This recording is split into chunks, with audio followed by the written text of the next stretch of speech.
Sup everyone, by the time you watch this video, I'll be flying in an airplane halfway across the world. And I'm just gonna say right now, hopefully I'm not missing much. Alright, it's gonna be a little while before I can get back into Genshin. I've been told that just because I'm in China does not mean I cannot log in and play my North American account. So if all goes well, hopefully I can just get there, log in and continue playing the game. Unfortunately, I don't have a computer, so gonna be playing on my phone, and with Lyney coming out, bow character, and to be honest with you guys, not a big fan of bow characters to begin with for the most part. Probably going to be skipping him, but you know what's coming after Lyney. I guess that's what's really hype right now. But before we get to the new characters coming in 4.1, let's quickly talk about Lyney's banner along with Yelan's banner and the weapon banner. So starting with Lyney Yelan banner, I think this is very straightforward. This is a beginner friendly banner. I think for Wriothesley, they want to give enough value on these banners for people who are just starting out or people who are also building out their accounts. You guys be like, Walrus, you are contradicting yourself. What do you mean? If it's beginner friendly, doesn't it mean that it's not veteran friendly? You see, why do people think that just because a banner is beginner friendly, it cannot also be veteran friendly? Well, simple. In this case, it's the 5 stars that are going to decide whether or not it's likely for somebody who's just starting out the game or a veteran who is likely building out their account. In the case of Lyney, I personally don't think that many of the veteran players are going to be polling for him. I think that a lot of people are gunning for those Yelan constellations. Till this day, Yelan has still proven to be the best C6 unit. Now, immediately a lot of people have knee-jerk reactions saying, Walrus, not everybody wants C6 Yelan. And of course, I agree. But in my humble Walrus opinion, I do still think that there's more people wanting Yelan constellations over those who want just the base Lyney. Now, quickly taking a look at the 4 stars, it's also evident that Wriothesley is giving us ample enough reasons, both for beginners and veterans, to pull on these banners. You know for a fact that with Bennett on it, beginners are eating well. I really, honestly, off the top of my head, can't remember the last time he was available, although this unit doesn't really need high constellations, although he will definitely benefit from eventually getting that to C6, boosting pyro unit damage. I don't know, nowadays it seems like every new infusion character that comes out has specific writing telling you guys, hey, this infusion cannot be overwritten, whereas a lot of the older ones are the ones that suffers from Bennett's C6 pyro infusion. Barbara is a great free-to-play stand-in for a lot of people who don't have good hydro off-field units. Now, Barbara, by any stretch of the imagination, is not a great hydro off-field applicator, nor is she a great support DPS by any sort, means, dimension, whatever. I'm going to throw out words there. She's not. She's terrible. But what I'm saying is beginners, new players, people who just downloaded the game in 4.0 would love to have a Barbara, maybe even constellations, to have slightly better quality of life. All right, now Lynette is a character that I think is so smart for them to do, because right now if you just start the game, there's no guarantee you're going to have a really strong or consistent Viridescent user, but with Lynette, that's also covered. So just off the bat, if you have Bennett, you have Lynette, you can play your mono pyro team with Bennett if you pull a Lyney, or if you decided to pull on the Yelan banner, you can use Yelan as the crutch of your teams, and you would likely also snag up Lynette, which is going to help open up some elemental teams for you. So overall, this has great coverage for both old players and new players. In terms of newer players, you have decent coverage with great units all around. And with older players, you're likely hunting more so for the 5 stars, especially for those Yelan constellations, or if you're thinking of building even more horizontally for your account, pulling for Lyney, that's also fine for you. And if you are still pulling for C6 Bennett to play with your mono pyro Lyney, that's also cool. In my opinion, it's pretty much saved by Yelan and Lynette.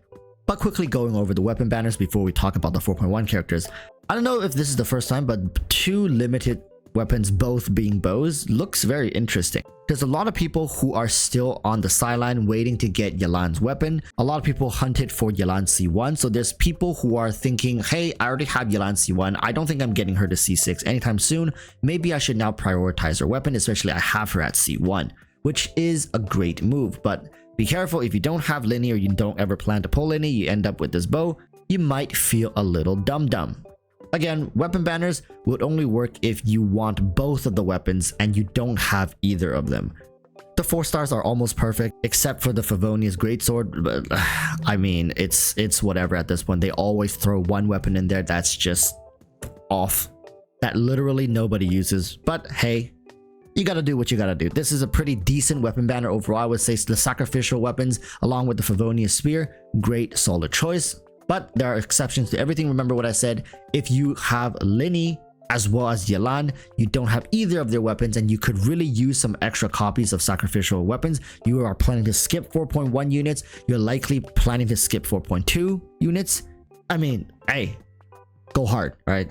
But remember, spend responsibly. Now we gotta talk about the 2 daddies coming in 4.1. My goodness, who would have thought Neuvillette is gonna come out so damn early? I thought this was gonna be like a 4.4, 4.5-ish character, kind of like the Al-Haytham release timing of the Fontaine characters.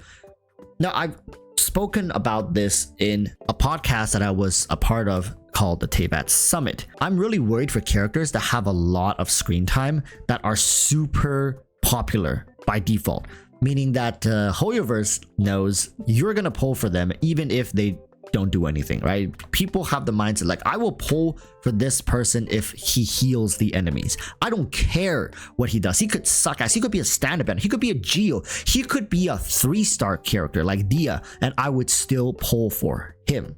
Now, a lot of the things I said is very sacrilegious, right? Obviously, he's not Geo, and obviously he's not going to be a 3-star character or 4-star character or whatever.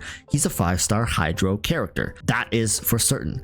But let me just make myself clear. Just because the man is of the element that is the most broken in the game does not immediately mean he's going to be the most broken character in the game. As a community, if you want your husbandos or your waifus to perform extremely well, just look to the ones that actually perform really well.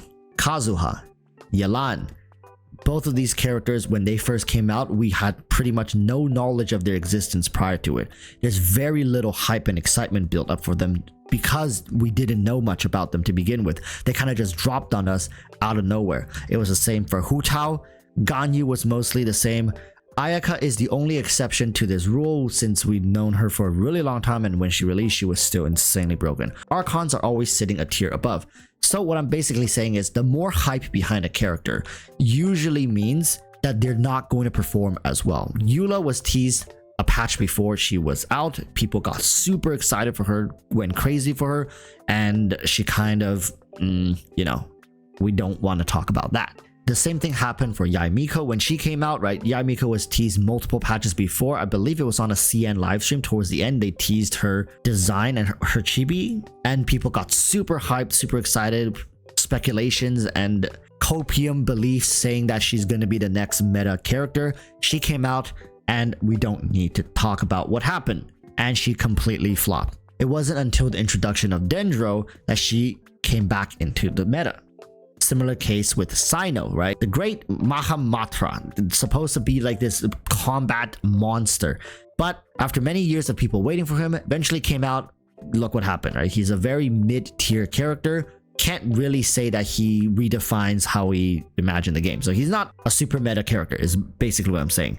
What about Nilou? The character that didn't get teased until 4.0 had very lukewarm popularity. People didn't really have any strong emotions about it. It was mostly overshadowed by Dia being the most popular female and Sino being the most popular male, right? So Nilou came literally out of nowhere, took the Dendro meta by storm with her super blue mechanic, and now honestly, apart from the Archon, it's debatable whether Nilou or Al-Haytham are the 2 best units in the Sumeru release patches. So hopefully you guys catch on the drift here is that if you are going too hype, too strong, showing Hoyoverse, oh my god, I am head over heels for these units, I will pull them even if they deal negative damage, then Hoyoverse would have no problems actually making them not that strong, because why would they need to give you a unit that is so strong as an incentive for you to pull them? Why not just tone them back down, make them very mid, because they know you are going to pull for them regardless. There's no need to give you any more incentive, right? Hello, I like money. So use reverse psychology, go around saying, he's hot, but probably skipping him. not gonna pull for him, saying these things more, and try to keep the hype at a down low. They cannot nerf characters after you pull for them. After you pull for this guy, you can say whatever the hell you want. You can be like, ha, gotcha, Hoyoverse. I knew the blah, blah, blah. I am a diehard Neuvillette. You could have made him a crystallized Geo unit. I would have pulled for him. Psych. But before that, please, calm yourselves. However, like I said before, when Ayato dropped, it's very difficult to screw up a Hydro unit. Very, very difficult. So I have high hopes for Neuvillette, and fingers crossed he's gonna be a staple in Fontaine and beyond. Now we gotta talk a little bit about Wriothesley. Now this one is very weird. It's a cryo unit, and to be honest, being released on the same patch as Neuvillette, taking a closer look, he does look maybe kind of like a 4-star unit, which is unfortunate because I think he had potential. But if he's a cryo unit being released in Fontaine and also a 4-star, there leaves very little space for him to be any good. Because let's look at it like this. What is he gonna do? Is he going to be a main DPS? Then he has to contend with Ayaka, has to contend with Ganyu. Is he gonna be a freeze unit? Is he gonna be a melt unit? Hey, I know there's one more. You guys are waiting for me to get a super conduct unit, right? So he's either gonna be a freeze, melt, or a physical DPS unit. Like, I mean, that's pretty much the destiny for cryo units nowadays. Don't talk to me about like cryo mono carry, like 4 cryos running Shenhe. Don't talk to me about freaking cryo crystallized or freaking shattered. Come on, guys, come back to reality. Come back to me. Realistically, if he has any chance to be a decent character, it's either going to be freeze or melt. I have very little hope that he's going to redefine what the physical carry meta is going to be and going to be an insane superconduct unit that is a physical carry, or he's a physical support carry working in conjunction with Mika to empower physical DPS teams. Or maybe he's a 5-star unit and he's the new physical DPS standard synergizing with Mika. But let's be honest, Mika's synergy with Eula is questionable. So I've always thought maybe Mika was designed for somebody else. And if he turns out to be a 5-star physical DPS in a cryo element and he synergizes well with Mika, then we can put that conversation to rest. You know, if you want to go for the exciting route, physical DPS is definitely going to be the answer. But if you want to play it safe, just make him a good freeze DPS unit. That's playing it safe. However, if Hoyoverse is feeling generous, they can start laying the foundations to a powerful freeze meta unit. But come on, guys, what do you guys think is going to be the fate for this character? Comment down below. This video has gone on long enough. I think, to be honest, I'm more excited for 4.1 units than I am for 4.0 units, but that's just me. But yeah, that's all for today. Thank you guys for watching, and I'll see you guys in the next one. Till then, urge y'all to stay safe. Peace, peace. Bye-bye.